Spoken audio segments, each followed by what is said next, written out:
ಅಭಿನವ ಕೆಂಪೇಗೌಡರೆಂದೇ ಪ್ರಖ್ಯಾತಿ ಹೊಂದಿರುವ ಸಮಾಜ ಸೇವಕರಾದ ಡಾಕ್ಟರ್ ಎಚ್.ಎಂ. ಕೃಷ್ಣಮೂರ್ತಿ ಅವರು ಇಂದು ತಮ್ಮ ಹುಟ್ಟುಹಬ್ಬವನ್ನು ಸರಳವಾಗಿ ಆಚರಿಸಿಕೊಂಡರು.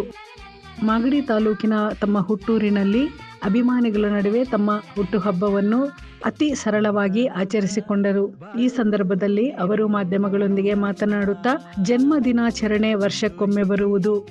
ಪ್ರತಿ ವರ್ಷವೂ ನಮ್ಮ ಜನ್ಮದಿನ ನಮ್ಮ ವಯಸ್ಸನ್ನು ಎತ್ತಿ ತೋರುತ್ತೆ. ನಮ್ಮ ಗ್ರಾಮದ ಜನರು ಹಾಗೂ ಅಭಿಮಾನಿಗಳು ಒತ್ತಾಯ ಮೇರೆಗೆ ನಾನು ಪ್ರತಿ ವರ್ಷನೂ ಜನ್ಮದಿನಾಚರಣೆ ಆಚರಿಸಿಕೊಳ್ಳುತ್ತಿದ್ದೇನೆ ಎಂದು ಅವರು ಹೇಳಿದರು.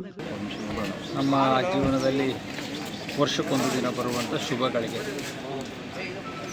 ಒಂದೊಂದು ವರ್ಷವೂ ನಮಗೆ ಶ್ರೇಯಸ್ಸು, ಆಯಸ್ಸು, ಆರೋಗ್ಯ ಭಗವಂತ ಕೊಡಲಿ ಅಂತ ಹೇಳಿ ಕುಲದೇವರಾದ ಕಾಲಭೈಶ್ವರ ಮುನೇಶ್ವರ ಸ್ವಾಮಿ ಪೂಜೆ ಮಾಡುವ ಮುಖೇನ ಈ ಹಬ್ಬವನ್ನು ಸರಳವಾಗಿ ಆಚರಣೆಯನ್ನು ಮಾಡ್ಕೋತೀವಿ.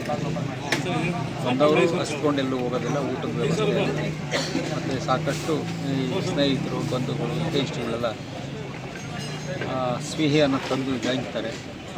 ಹಾಗಾಗಿ ಇದು ಒಂದೇ ಜಾಗ ಅಲ್ಲ, ಇಲ್ಲಿನ ಕಂಟಿನ್ಯೂಸ್ ಬೆಂಗಳೂರಿನಲ್ಲಿ ಆಗಿದೆ. ಬೆಂಗಳೂರಿನ ಇಲ್ಲಿ ಬಂದಿದ್ದೀವಿ, ಇಲ್ಲಿನ ಮಾಗಡಿ ಇದೆ. ತಿರ್ಗಾ ಒಂದು 5-6 ಕಾರ್ಯಕ್ರಮ ಸಂಜೆ 6 ಗಂಟೆವರೆಗೂ ಹೋಗೋದಕ್ಕೆ ಆಗುತ್ತೆ. ಸಂಜೆ ಮನೆ ಹತ್ರ ಎಲ್ಲ ಜನ ಬರ್ತಾರೆ.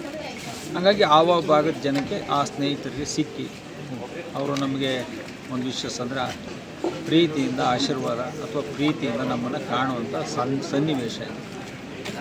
ಅದನ್ನು ನಾನು ಸಂತೋಷವಾಗಿ ಅನುಭವಿಸ್ತಾ ಇದ್ದೀನಿ. ಯಾಕಂದರೆ ಎಲ್ಲ ಕೊಟ್ಟಂಥ ಪ್ರೀತಿ ಅದು ನನ್ನ ಮರೆಯಲಾರದ ಜೀವನದ ಒಂದು ದೊಡ್ಡ ಸಿಹಿಯ ನೆನಪು. ಮೆಂಡು ನ್ಯೂಸ್ ನೆಟ್ವರ್ಕ್, ಸತ್ಯದ ಕನ್ನಡಿ.